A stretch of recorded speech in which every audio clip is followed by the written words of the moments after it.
So, welcome to everybody again. My name is Jide, and I'm really glad that people are returning to this training. So, oh, okay, right. So, from yesterday, if people participated yesterday, do you want to share with me what was the wow moment yesterday? What came out for you? You can actually let me just right. You can actually unmute yourself if you can. I hope that I haven't mute everyone permanently. And just tell me what was your wow moment if you attended yesterday. If not, then that's fine. The other way that you can tell us what was your wow moment is to put it in the chat box as well. So put that comment in the chat box. If you attended yesterday, what stood out for you yesterday when we were doing the conversations around what the Bible says about same-sex relationship? What stood out for you from what we shared yesterday? So, right, that should take a few minutes or a few seconds, if anything at all.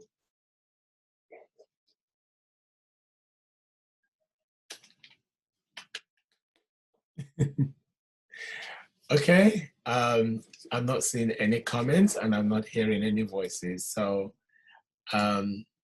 okay. So the question is, what stood out yesterday?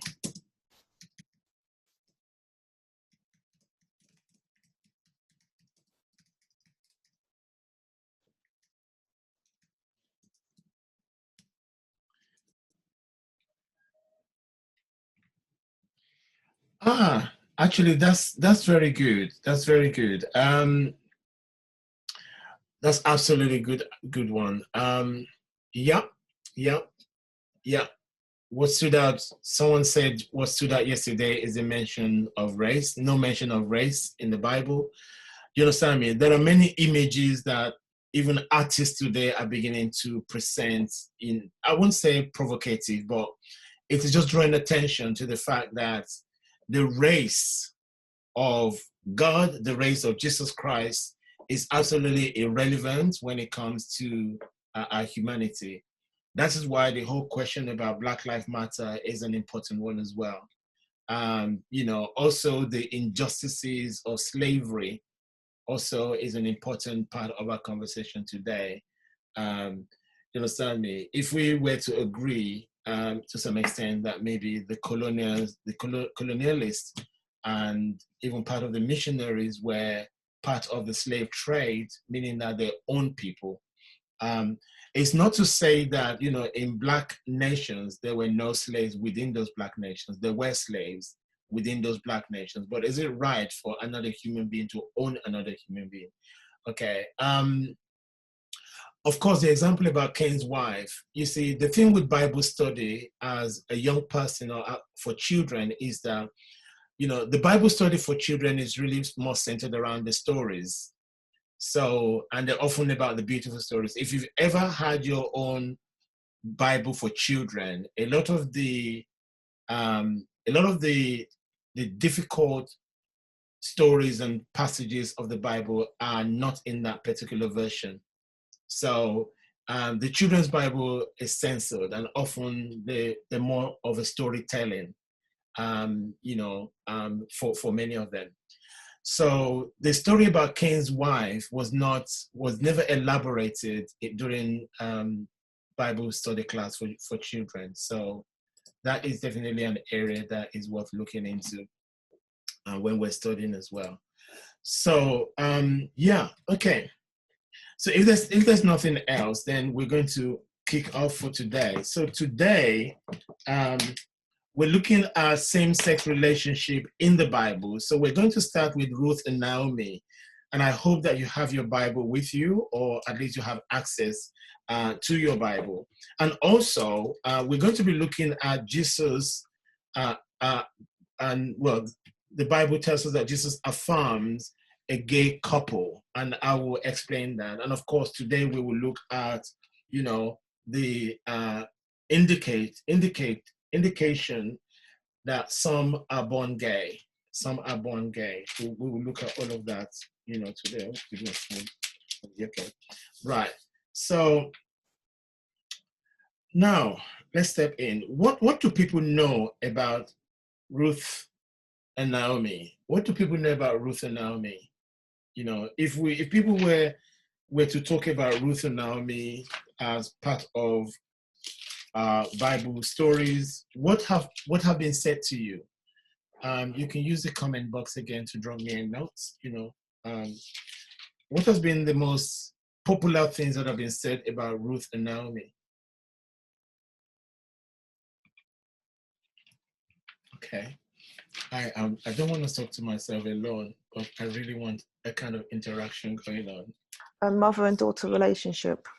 Yeah. It has been said to be a mother and daughter relationship. Mother and daughter relationship. You're right. It has been said so. So, and I think that the other reality is that there are so many things that are happening, which I will talk about it in order for us to unpack it. But the most popular verse about Ruth and Naomi is that, this verse you can see on your screen. Ruth chapter 1 from verse 16 to 17. Do not press me to leave you or turn back from following you. Where you go, I will go. Where you lodge, I will lodge. Your people shall be my people, and your God, my God. Where you die, I will die. There will I be buried. May the Lord do thus and so to me, and more as well, if even death parts me from you. Okay. Now, yesterday, just to remind us, I was talking about the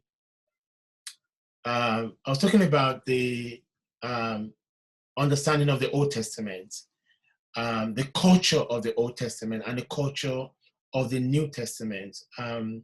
Let me actually go to it very quickly so that we have an understanding together. So in the Old Testament, because Ruth and Naomi's story is in the Old Testament. So in the Old Testament, we're talking about the relationship between humans and God. And of course, there's a question of survival. Now, the Old Testament talks a lot about the people of Israel being in slavery, and the whole story is that every time they fall into sin with God, there's always destruction. There's always, God will kill them or wipe them out. And then there is the question of survival. So there are many things that then happened in the Old Testament that was not acceptable.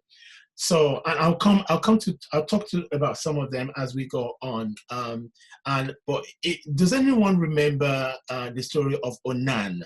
That is often used as onanism, which means it's forbidden for men to masturbate. That was the fact that it was believed at the time that when men masturbate, they actually waste the seed that is supposed to make children.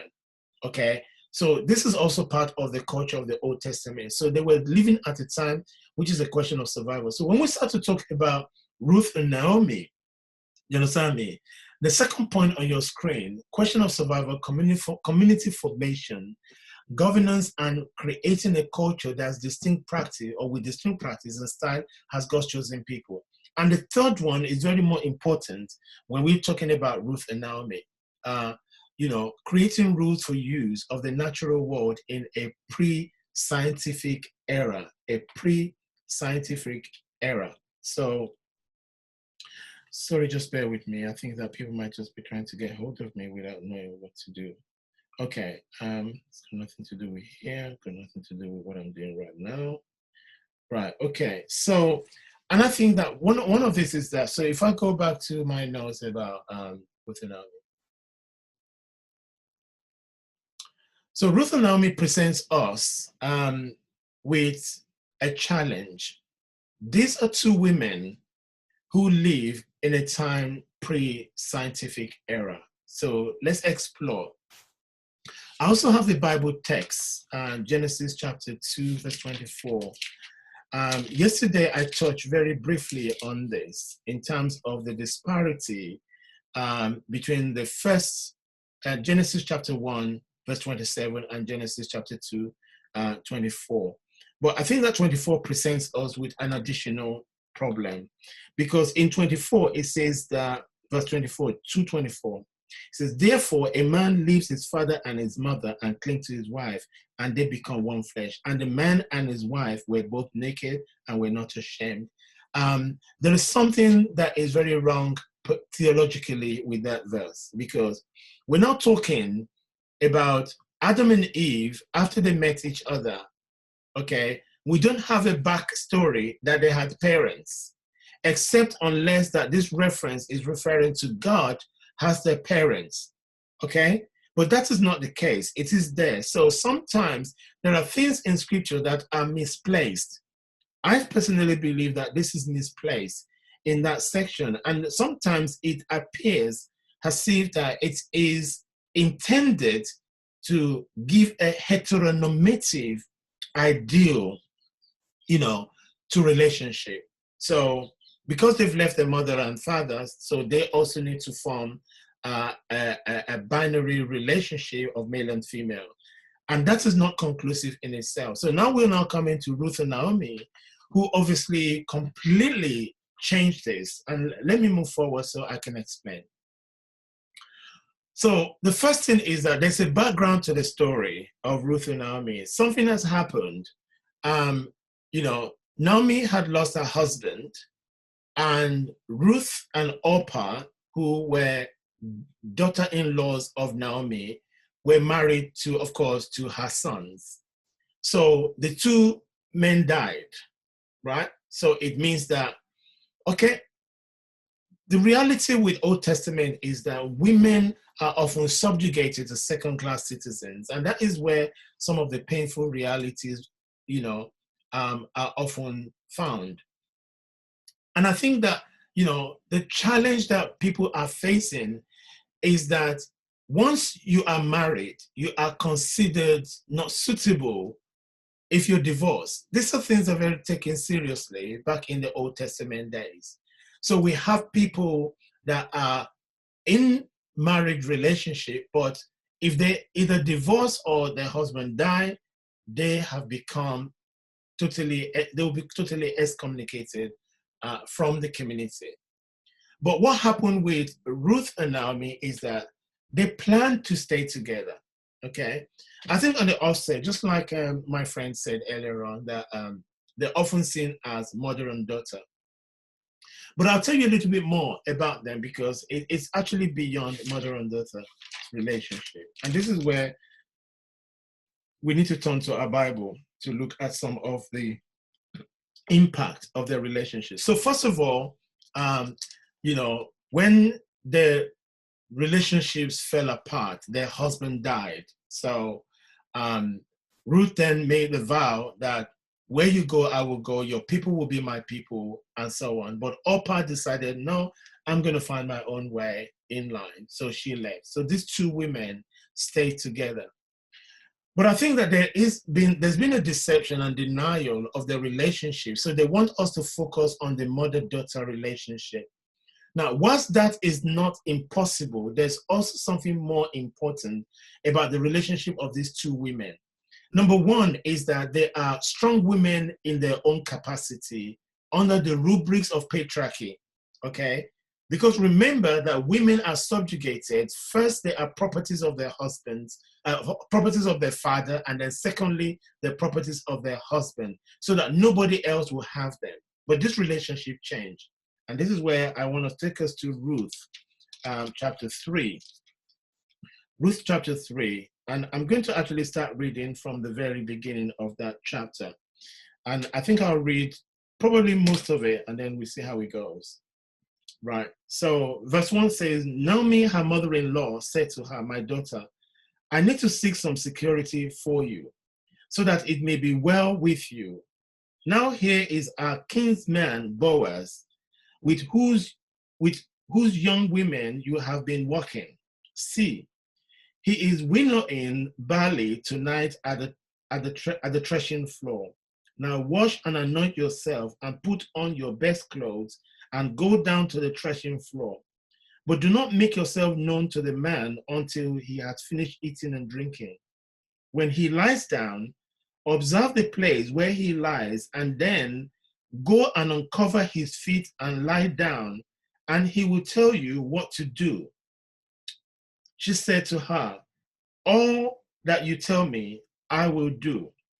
Now, in that moment, this is actually a plot to get Ruth to lay down with Boaz.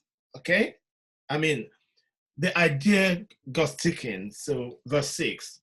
So she went down to the threshing floor and did just as her mother-in-law had instructed her. When Boaz had eaten and drunk, and he was in a contented mood, he went to lie down at the end of the heap of grain. Then she came stealthily and uncovered his feet and lay down.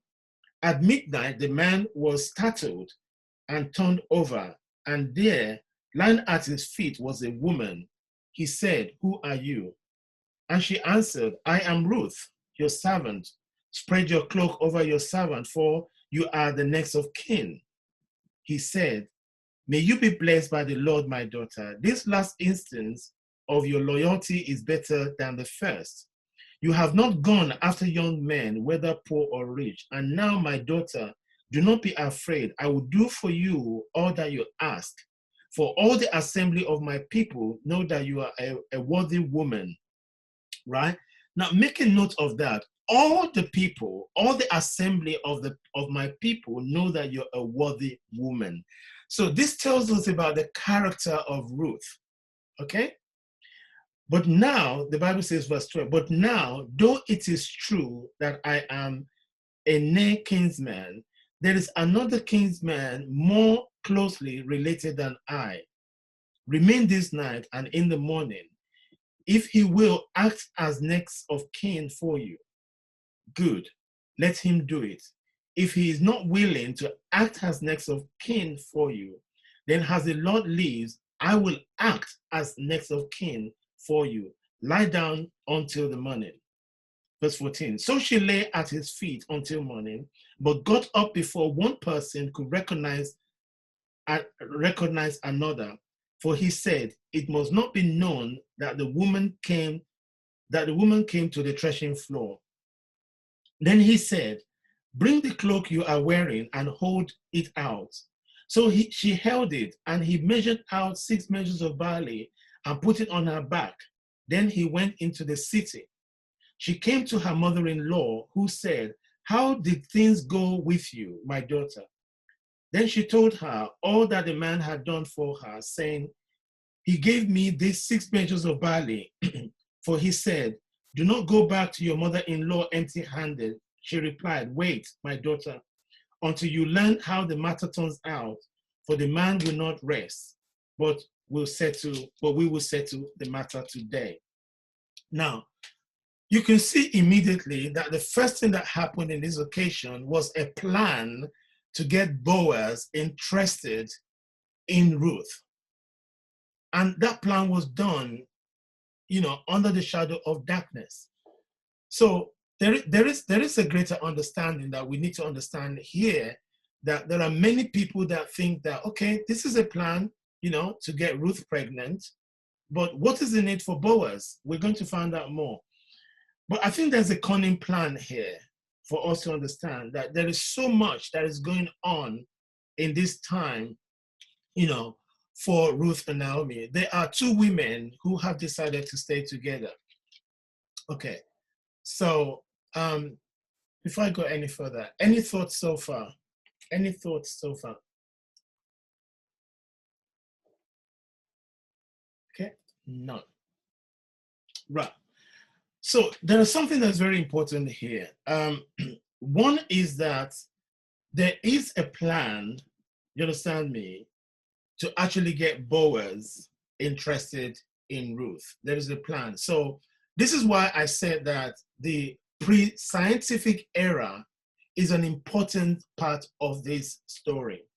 So now, in chapter 4, they had the marriage, for Boaz and Ruth. You understand me? So you need to actually think of it this way. Artificial insemination does not happen in those era. And if these two women were to live their life purposefully in a patriarch society, then they need to have a plan. And that plan becomes more corny than anything else, becomes quite corny. So in chapter 4, I'll read chapter 4. In fact, I'll read the entire chapter 4 because it takes us to a more understanding of the relationship between Ruth and Boaz and the relationship between Ruth and Naomi. So chapter 4 started by saying, no sooner had Boaz gone up to the gate and sat down there than the next of kin, of whom Boaz has spoken, came passing by. So Boaz said, come over, friend, sit down here. And he went over and sat down. Then Boaz took 10 men of the elders of the city and said, sit down here. So they sat down. Then he said to the next of kin, Naomi, who has come back from the country of Moab, is selling the parcel of land that belongs to our kinsman Elimelech. So I thought I would tell you of it and say, buy it in the presence of those sitting here. And in the presence of the elders of my people, if you will redeem it, but if you will not, tell me, so that I may know, for there is no one prior to you to redeem it. And I will come after you. So he said, I will redeem it. Then Boaz said, the day you acquire the field from the hand of Naomi, you are also acquiring Ruth, the Moabite woman, the widow of the dead man, to maintain the dead man's name on his inheritance. At this, the next of kin said, I cannot redeem it for myself without damaging my own inheritance. Take my right of redemption yourself, for I cannot redeem it. Are you flowing so far? Because there is a pattern of inheritance that does not include the woman because her husband had died, right? So, and I think that, this is the problem because there are strict laws about relationship, okay? When a woman is married to a man and the husband dies, she's actually nobody else will marry her, okay? Okay, so, and it's also linked with inheritance. So verse 6 of chapter 4 says, at this, the next of kin said, I cannot redeem it for myself without damaging my own inheritance. Take my right of redemption yourself, for I cannot redeem it. So this person is passing on their own right of redemption to Boaz. Now, this was the custom in former times in Israel concerning redeeming and exchanging to confirm a transaction. A transaction. The women were part of the transaction. And in order to overcome this transaction, there actually has to be a pattern of deception to take place. And the plot thickens. So hear me. So the one took off a sandal and gave it to the other. This was the manner of attesting in Israel. So when the next of kin said to Boaz, acquire it for yourself, he took off his sandal. Then Boaz said to the elder and all the people, today you are witnesses that I have acquired from the hand of Naomi all that belonged to Elimelech and all that belonged to Chilion and to Mahlon. Chilion and Mahlon were the sons of Naomi who died. These are the sons of Naomi who died.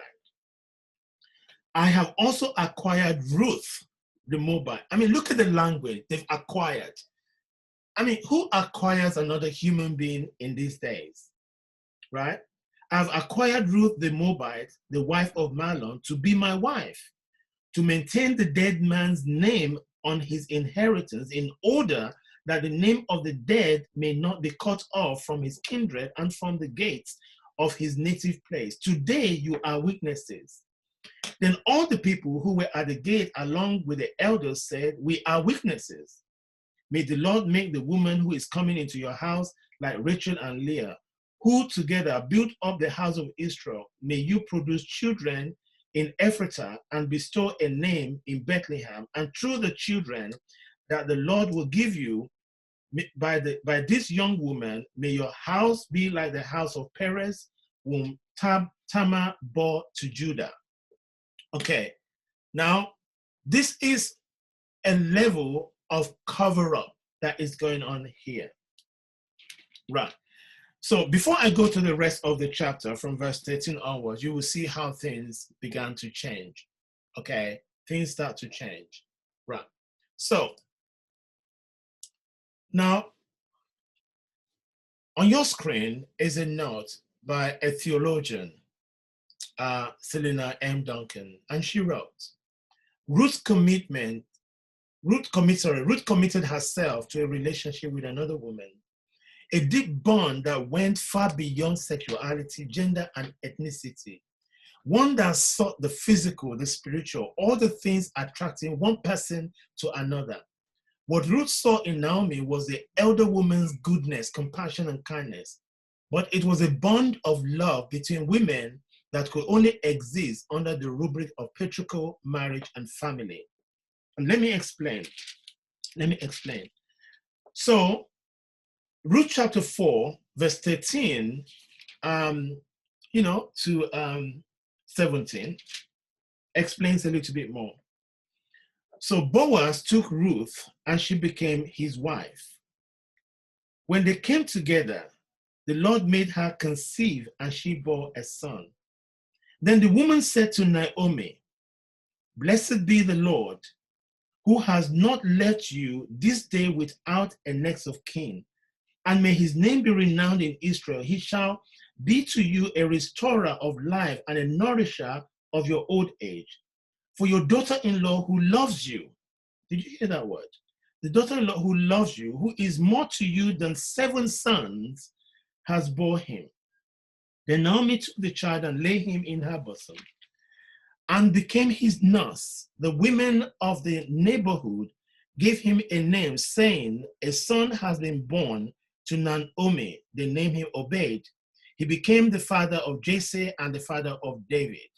Now these are the descendants of Perez. Perez became the father of Hezron, Hezron of Ram, Ram of Aminadab, Aminadab of Nashon, Nashon of Salmon, Salmon of Boaz, Boaz of Obed, Obed of Jesse, and Jesse of David, and it goes on and so on until we got to Jesus Christ. Now, the question that we have to ask ourselves is that here's a relationship between 2 women, okay? On one hand, the relationship is really about the daughter-in-law and the mother-in-law, mother and daughter. But the vow that they made to each other was so profound that it was that vow that continued to exist in many marriages today. Your people will be, where you go, I will go. Where you sleep, I will sleep. You understand me? And this has happened. And if you look at the pattern in which Ruth got into a relationship with Boaz, it was very unusual, because Boaz doesn't look like the right guy in the first place. So there are, evidences that he was either coerced or used in order to have this relationship. But when we talk about a pre-scientific period, you understand me? There's no other way that Ruth will have a child for Naomi unless she is in a relationship with Boaz. And because Ruth is a woman of good standing, we heard that, she was described as a woman for all the assembly of my people. Know that she is a worthy woman. Okay, so I want to close by saying that these 2 women loved each other and they thrived in a patriarchal society. Their relationship was seen as valid. There was no condemnation of their relationship from the very beginning. The only thing that was problematic with their relationship is that they both had husbands who had died, and by virtue of that, they were also excommunicated. And if the relationship is seen as one of same gender, which is what I believe it is, then Jesus had a descendant from Ruth and Naomi. We can look at it in the fact that these women could also be bisexuals because they both had husbands. And David, the son of Jesse, we'll come to that in maybe tomorrow. We see that the relationship also involves elements or evidence of same-sex relationship. I won't dwell too much, but I just wanted to highlight that the genealogy of Jesus Christ includes, a possible same-sex relationship or bisexual women. the ideal of a gay man and a bisexual being in the descendant of Jesus Christ is often abhorrent to many. But the facts are there. David was an adulterer and a murderer himself, and Solomon, the son of David, was a polygamist. So, and at the end of the day, the Bible tells us that, David was said to be a man after God's heart. And I wonder why we begin to look at the injustices against same-sex relationship today. What I would say, also a part of my conclusion, is that, the relationship of Ruth and Naomi was not frowned upon. The relationship of Ruth and Naomi was so powerful that people overlooked some of the patriarchal positioning of the society at the time, and the fact that they were able to have a child that included Boaz, and even though Boaz was not included in the relationship in itself, was a part of that challenge as well. And I think there's been so many patterns of denials as well to actually exclude, the idea or the ideal that there is a woman, a relationship between two women. And that to me is very problematic. So just in conclusion, my friends, Ruth and Naomi was about love between two women. And the other point I wanted to make is that, when we look at the relationship of two women, how do we understand it then and now? We're talking about loving relationship between two women. You understand me? How do we understand it today? We're not talking about the excesses of relationship. We're talking about two people who are in love with each other. So I think I've already covered all the points on your screen. Yeah, I have covered all of them. So we do have a long way to go. If you have points or questions that you want to raise, please let me know.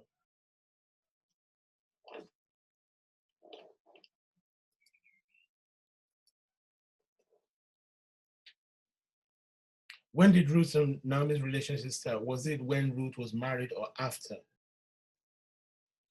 That's a good question. I really don't know. I don't know. But I think that the indication is that when they made that vow, that was presented to us in Ruth chapter 1, verse 14, we believe that the relationship in that moment was established. So we don't know. It could have started maybe before their husband passed away. But at the same time, I was reading a Facebook post, I think it was today or yesterday. Somebody was describing themselves as demisexual. Demisexual is when you develop friendship,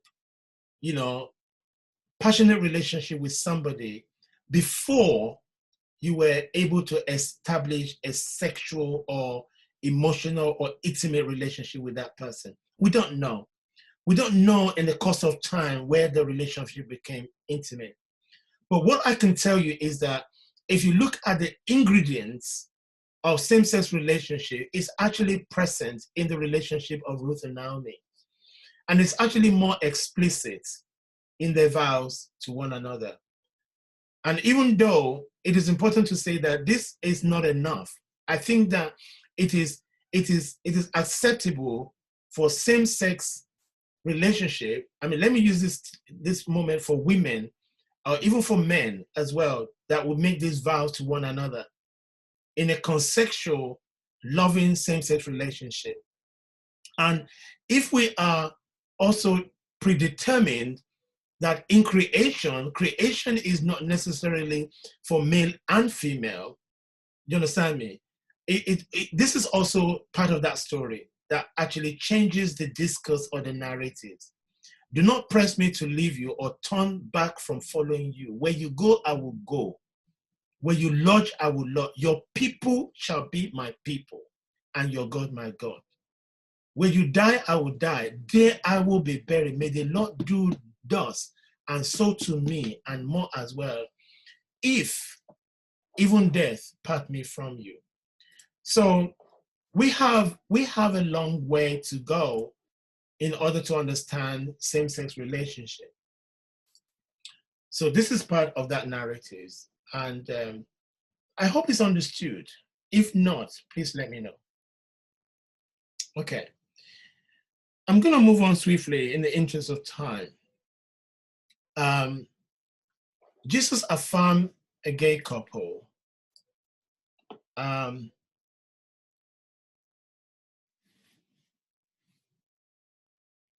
Right. Okay. There's another point. What's the difference between a friendship between women and a sexual relationship? Two best friends as opposed to lovers. I mean, I think that's actually quite straightforward. I mean, you could be friends with people, that you can even share intimate conversations with or intimate moments. But I think that the relationship goes, when you become a lover. And I think that, this is where society has put a lot of constraints on many of us. I'm from the Yoruba tribe in Nigeria, and, we always have this terminology, oremeji, which means, two friends. And often with some of the two friends terminology actually involves lovers, because it means that, they cannot do without each other. In fact, the vow that Ruth and Naomi has made to each other often, relates to friendship as well.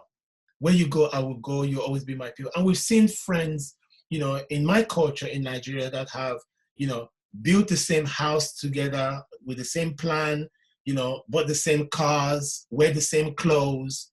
You understand me? But they're still friends. And of course, we also know that some of them would develop relationship that is considered lovers.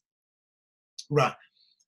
There's another point that says, it's sad how the patriarchal system in which Ruth and Naomi needed to abide make it easy to contest their same-sex loving relationship. This is part of the conversation, simply because in that time, as you can see, in the last part of chapter 4, it says that, then Naomi took the child and laid him in her bosom and became his nurse. Right. Of course, grandparents become nurses of the grandchild. So, there's a possibility that there's a relationship of mother-in-law stroke daughter-in-law. But remember that, Ruth was no longer married to her son who had died, but they had to have children in order to move forward. Okay. And that is why, for me, it is very important that we understand, the culture of the time, which is pre-scientific. I guarantee you that if they were able to have IVF, or artificial insemination, they would not need Boaz in those era. But it was a difficult thing to do, a difficult choice to make, because Ruth did not have the right to be married in that time. Even Boaz was doubting it, because remember that, he was passed on. It was like, okay, this would do. You can see, I mean, and in chapter 4, verse 6, it says, at this, the next of kin said, I cannot redeem it for myself without damage to my own inheritance. In I think it's Matthew 23, I'll find the chapter and verse, that was talking about the laws. If a brother dies, leaving no child, the younger brother marries the wife, and so on and so forth. So there will be up to 7 brothers that married the woman but didn't have any children. The question is, when they get to heaven, who is going to be the husband of the woman? You see what I mean? So the Old Testament story is very, very vulnerable for many people, especially when it comes to the narratives of same-sex relationship. I'm going to see if I can find that chapter and verse. I think it's Matthew.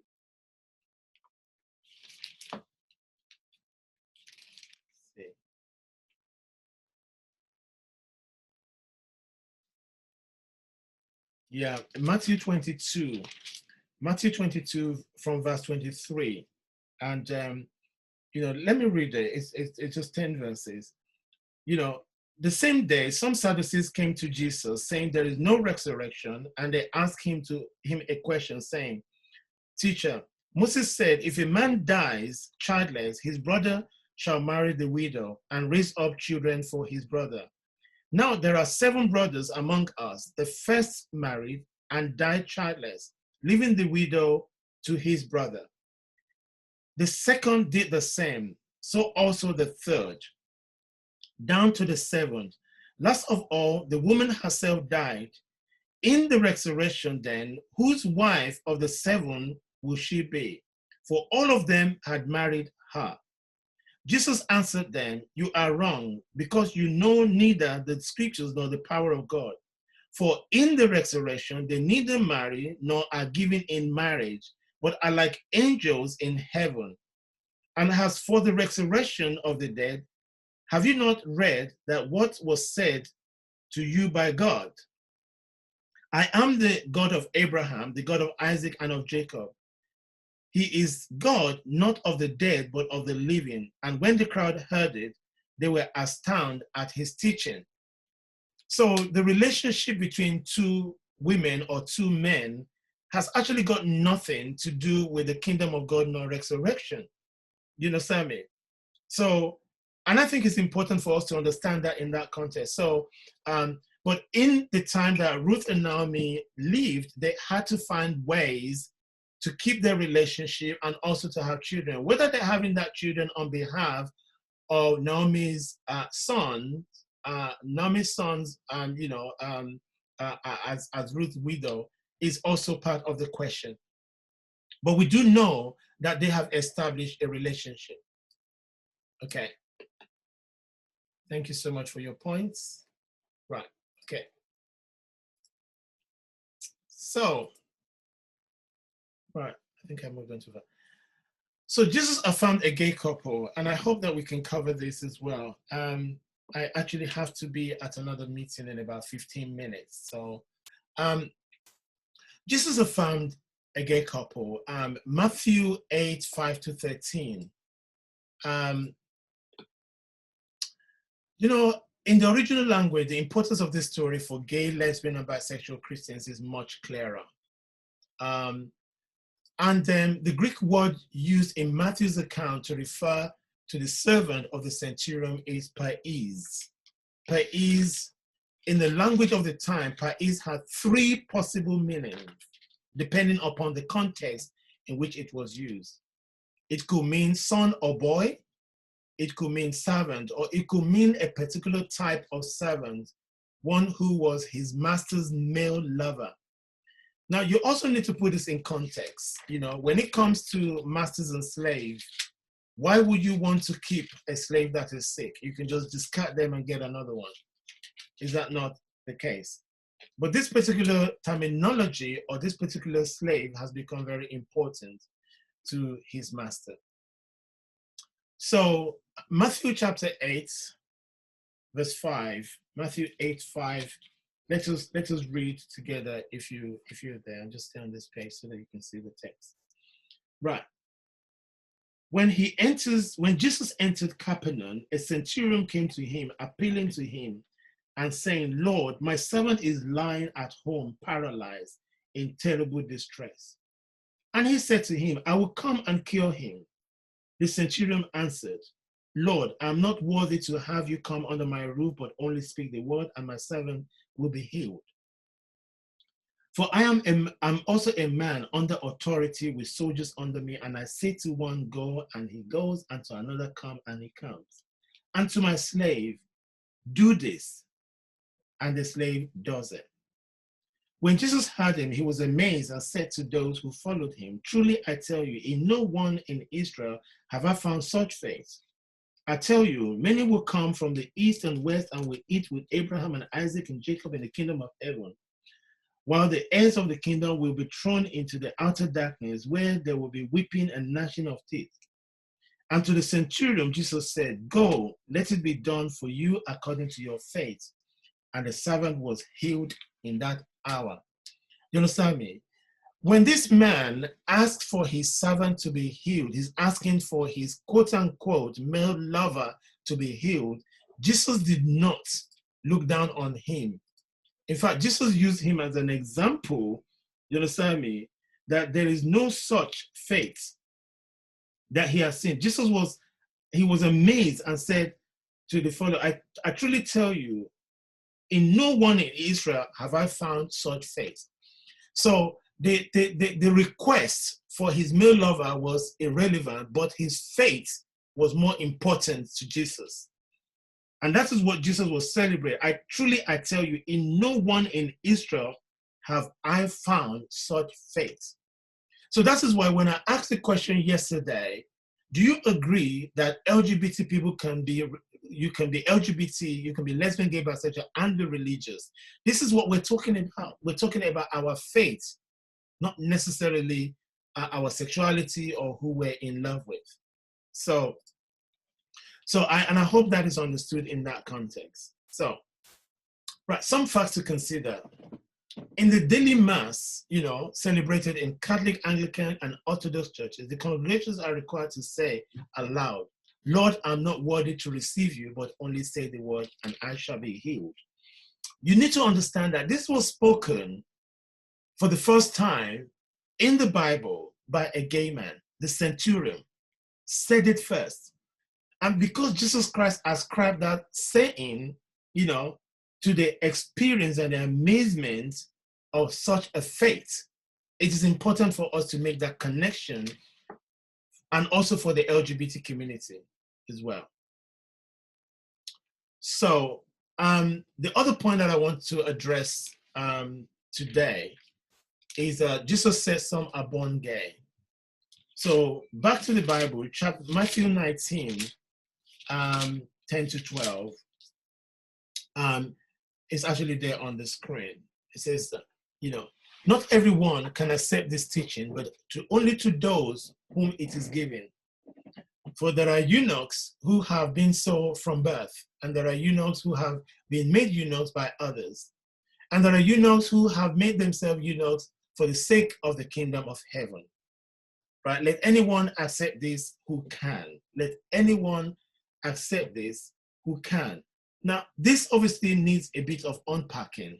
So let me explain to you the three types of eunuchs. First of all, there are those who are castrated. The eunuchs who are made eunuchs by men, those who work in royal palaces. Now,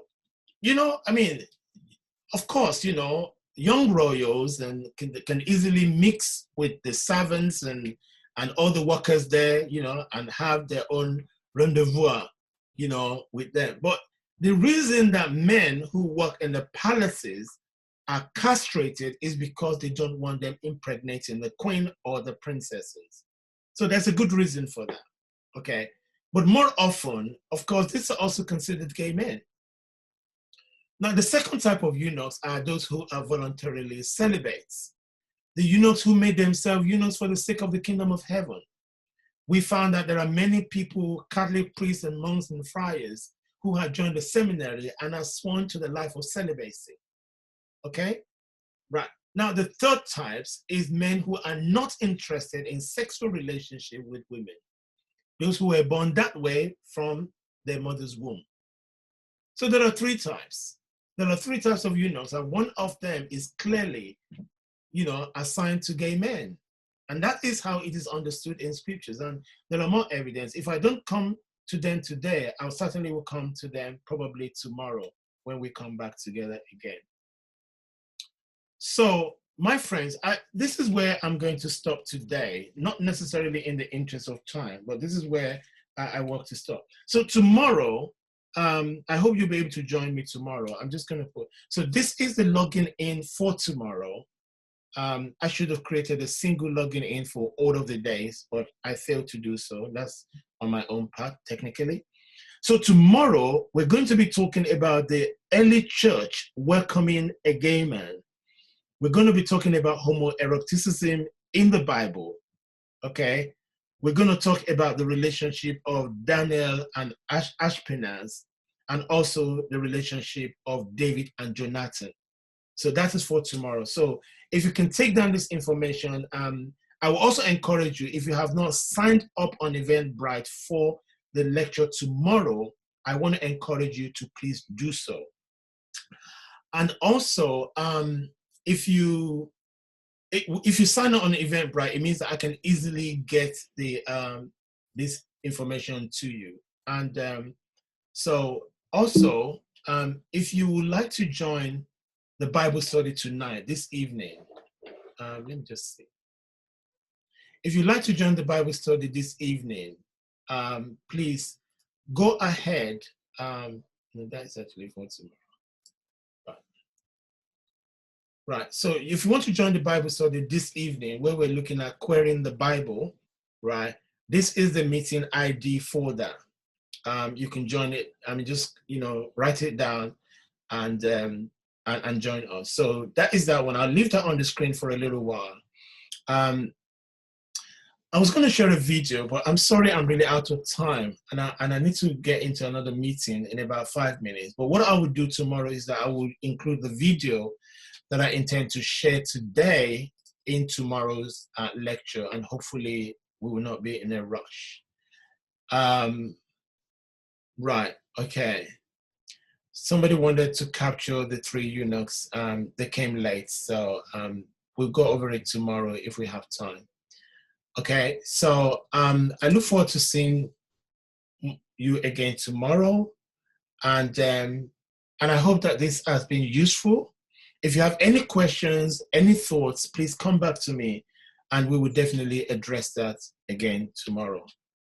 So thank you so much. I am going to stop the lecture, and I'm going to... Thank you very much.